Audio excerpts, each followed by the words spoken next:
Well, so Brock, you've known Tim for a long time, right? We just met today, actually. About 5 minutes ago. Yeah. So I feel like I'm going to be the one asking a lot of questions here. All Like, right. hey, tell me more about that. But, Okay. I want to start off with, where did you even get your start into this? Like as he mentioned, evangelism, Right. Is that where you started? Did you start in creativity? What's the story? That's a great question. Can I start out with two? I'm just thinking, he started out with this.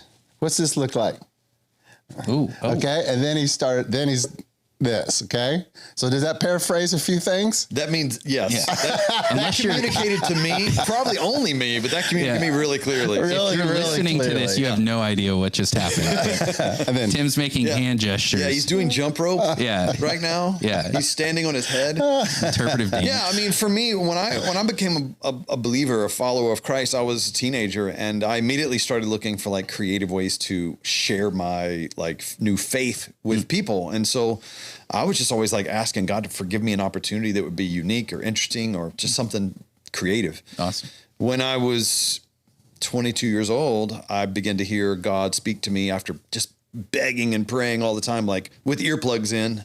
Like, I was, working at a sawmill. So I was at a blue collar factory, but I was praying 60 hours a week with these earplugs in, just like begging God to show me, like, give me like, what do you want me to do with my life? Because this sawmill thing just didn't seem like it was right. What I was dreaming cut of. out to be. I was not cut out for it. Speaking of cut, I had a chainsaw get after me. I had an axe get in my.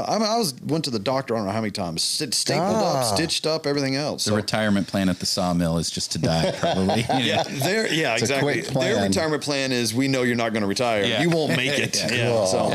So I mean, 60 hours a week, praying for like some sort of like, all right, God, give me something. And I began to hear something that was the most random and out of left field thing that I can imagine. And that was God began to whisper, and as he does, whisper, how about doing a magic show and make that a way to reach people? And I'm just like, what?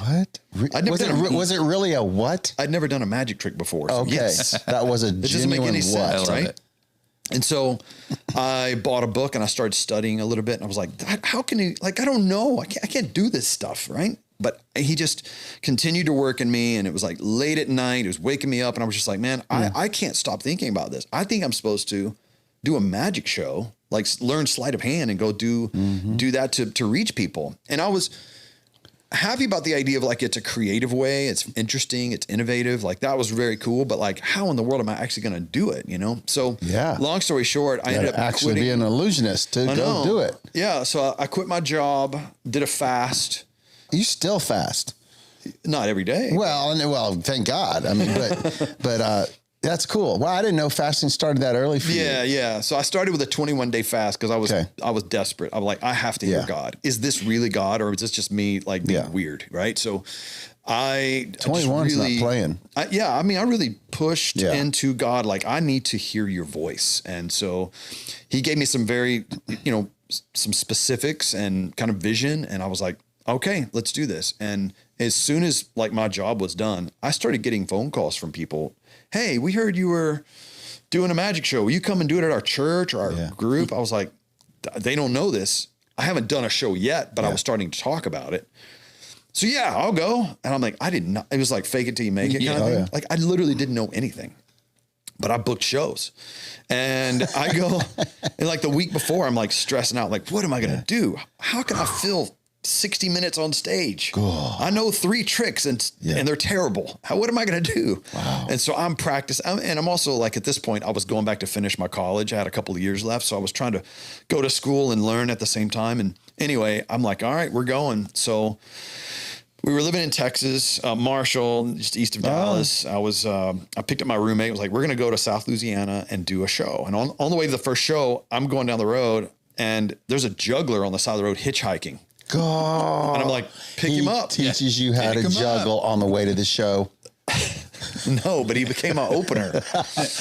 Oh my God. Hire this guy and to you open already have for you. him in your car and you're driving him to the So we drove event. down there, That's and not divine Andrew was now the providence. opener. So it was like God provided, and he introduces me. I go on stage, and I realized for the first time ever, I had learned a few things, but I didn't learn how to present it. I only knew how to do it in front of a mirror, but now there's people. I'm like, there's no do-overs. And you have to present it. And so I'm doing magic tricks for people for the first time in front of a live audience. And I'm having to create these scripts on the spot. And so it was very I was struggling to get through it and had this real laid back, sarcastic kind of feel. That's me anyway. So it kind of worked. But I got to a point where I was like, I don't know what to do next. I don't know what to do. I don't know. Let's bring Andrew back. And he came out and juggled because he's a professional, right? Ooh, a little relief. So he did his thing for a while. Then he brought me back on stage and I did the rest. And that was show 1. And we got through it. Amazing. And then that's all I did for the next 26 years of my life was just do shows. Picking up random hitchhikers along the way. Yeah, that's good. I didn't see that Some coming. better than others. Some were good, some were not. Yeah. Amazing. So that's how that part of my life started. So a lot of people that know me, they know me as an illusionist, a magician that toured around the world for many years. But there's been a big change. Yeah, I want to hear about that. So for those that want to hear more and see more about Brock's life as an illusionist, I know that's not what you're doing now, but I want to hear tons about what you're doing now. Sure. But where can people find that? Just search Brock Gill on YouTube, Illusion. What would they do? Okay. I mean, yeah. Because you did Discovery Channel or something, and you did MTV some or no? I did a lot of different television. Yeah, you were on it. There's different things across over the years. I did for Discovery Channel and BBC and History Channel. I did a documentary series for them called The Miracles of Jesus. So I did magic, trying to recreate the miracles of Jesus. That was the point. So cool. Yeah, what could I, as a professional illusionist, could I recreate the things that we read about that Jesus did in the first century, And so we had large budget, got to go around the world, filmed at the Mediterranean Film Studio, Israel, kind of all over the place.